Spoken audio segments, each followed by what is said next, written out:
नमस्कार बच्चों, आज की हमारी हिंदी कक्षा में आपका स्वागत है। आज हम पढ़ने जा रहे हैं आपकी अंतरा पुस्तक से तुलसीदास जी के पद। आपने इससे पहले रामचरितमानस की कुछ चौपाइयाँ पढ़ी थी। अब हम जो पढ़ने वाले हैं वो गीतावली से पद पढ़ने वाले हैं। आपकी पुस्तक में 2 पद हैं। ये पहला पद है। जब हम किसी भी पद की व्याख्या करते हैं, उसका भावार्थ जानते हैं, तो उसमें हमें 2 जानकारियाँ देनी होती हैं। सबसे पहला है संदर्भ। संदर्भ में आपको पाठ का नाम बताना होता है कि ये कौन से पाठ से पद लिया गया है, और उसके साथ ही कवि का नाम भी बताना पड़ता है।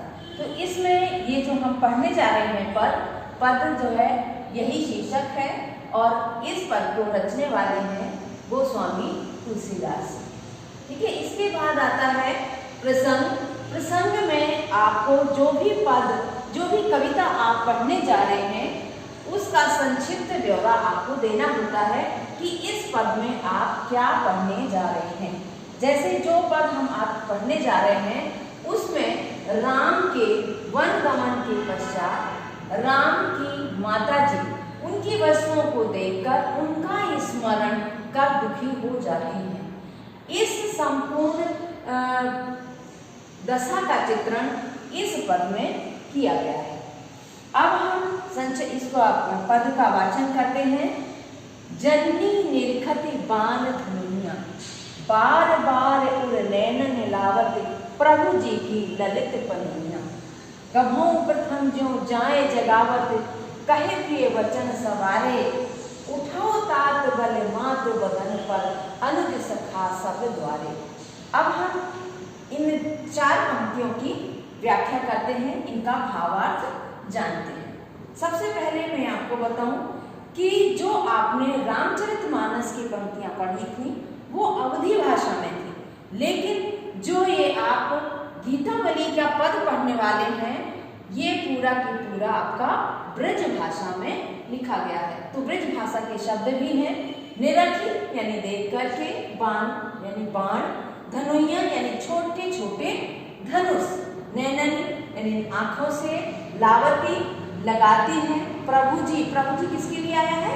राम के लिए। जू यानी ब्रज भाषा में जी जो शब्द है उसको हम जू कहते हैं। ललित यानी सुंदर सुंदर, पन्हैया यानी पाँव में पहने जाने वाले जूते। प्रथम सबको मालूम ही है, जगावती जगाती है, प्रिय यानी प्रेम पूर्वक वचनों से, तात उठाओ तात यानी बेटा, बलि यानी बलिहारी जाती है, मातु यानी माँ, बदन यानी शरीर पर, अनुज छोटे भाई, सखा यानी साथी मित्र, द्वारे यानी दरवाजे पर।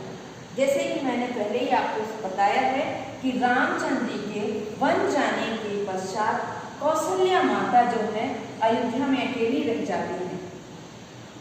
और जब हम रामचरितमानस में इस प्रसंग को पढ़ते हैं तो हम पाते हैं कि इस प्रकार के भाव को, जो कि माता और पुत्र के प्रेम का जो भाव है, बहुत संक्षिप्त रूप में आपको देखने को मिलता है। सिर्फ 1-2 चौपाई में उन्होंने इसका वर्णन किया है। लेकिन जब हम गीतावली में ये पढ़ते हैं तो यहाँ पर तुलसीदास जी ने इसकी विस्तृत व्याख्या करी है।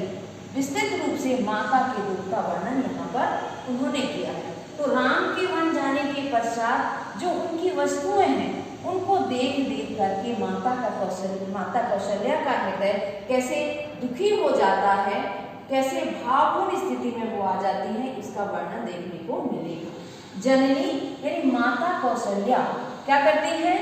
श्री राम के जो छोटे छोटे धनुष और बाण हैं उनको देखती हैं। वो छोटे छोटे धनुष बाण जिनसे बचपन में श्री राम जो है अभ्यास करते थे, उनको देखती हैं और बार बार उर नैनन लावती, उर यानी हृदय से, और क्या करती हैं? सिर्फ देखती नहीं है बल्कि बार बार उनको हृदय से लगाती हैं, नैनों से लगाती हैं।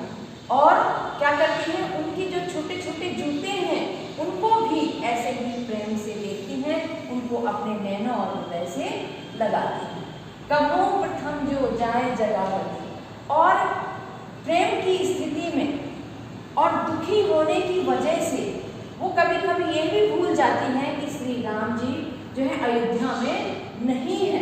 इसलिए वो क्या करती है, पहले जाती है और उनको जाए जगावती जाकर जगाती है। उनको लगता है कि श्री राम यहीं पर सो रहे हैं, तो उनको जाकर जगाती है और मधुर वचनों से कहती हैं कि हे तात, बेटा उठो, तुम्हारी माँ तुम्हारे बदन पर, तुम्हारे सुंदर शरीर पर न्यौछावर जाती है, बलिहारी जाती है, और उठो, देखो तुम्हारे छोटे भाई, तुम्हारे मित्र सभी द्वारे पर जाके तुम्हारी प्रतीक्षा कर रहे हैं।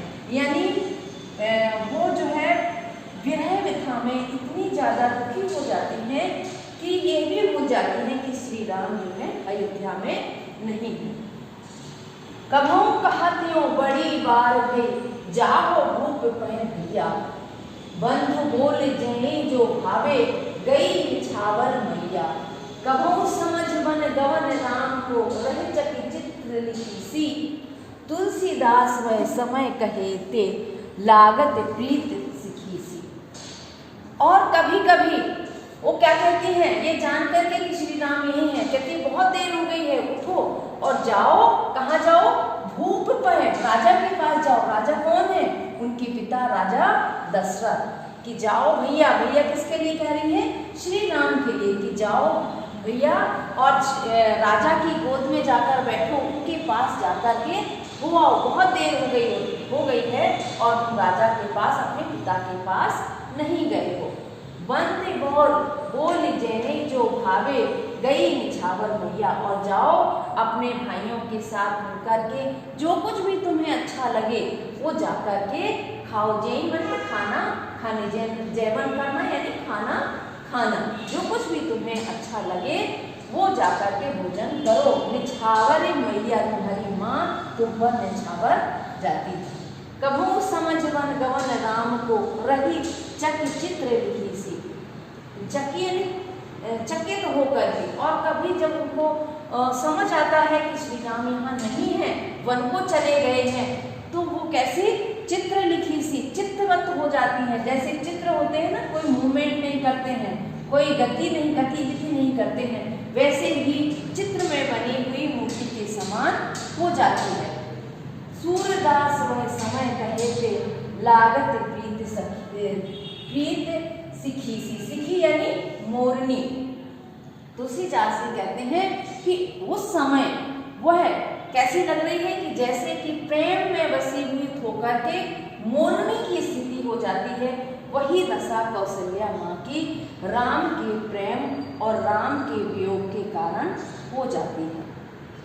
अभी ये पूरे पद का हमने भावार्थ अच्छी तरह से समझ लिया है कि किस प्रकार से कौशल्या माँ उनकी वस्तुओं को देखकर दुखी होती हैं, किस तरह से वो भूल जाती हैं कि राम यहाँ पर नहीं है, अपने बंधुओं के पास जाने के लिए बोलती हैं। ये सारी जानकारी हमने ली। अब जब हम व्याख्या करते हैं तो लास्ट में, अंत में हम लिखते हैं विशेष। विशेष के अंतर्गत क्या लिखना है? विशेष के अंतर्गत आपका जो काव्य सौंदर्य के दोनों बिंदु इसमें आ जाते हैं। जैसे कि काव्य सौंदर्य के अंतर्गत शिल्प सौंदर्य और भाव सौंदर्य लिखते हैं, वही संक्षिप्त रूप में आपके विशेष में आते हैं। तो भावार्थ का हम एक पॉइंट ले लेते हैं कि माता कौशल्या की मानसिक दशा का भावपूर्ण चित्रण पूरे पद में देखने को मिलता है। और शिल्प सौंदर्य के अंतर्गत हम भाषा, छंद, अलंकार ये सारी बातें बताते हैं। तो इसमें आप देखेंगे कि इस पूरे पद में वात्सल्य रस के वियोग पक्ष का श्रेष्ठ वर्णन देखने को मिलता है। ये पूरा पद जो है वात्सल्य रस के एक श्रेष्ठ उदाहरण बन पड़ता है। पूरे पद में ब्रज भाषा का सुंदर प्रयोग किया गया है। साथ ही साथ ये आपकी छंदबद्ध रचना है, इसमें भी गेयता का गुण है। आप चाहें तो इसे लयबद्ध तरीके से गा सकते हैं। और अलंकार का भी बहुत ही सुंदर प्रयोग जगह जगह पर हुआ है, जिसे आप ध्यान से देखेंगे तो आप अच्छी तरह से इसे समझ जाएंगे। धन्यवाद।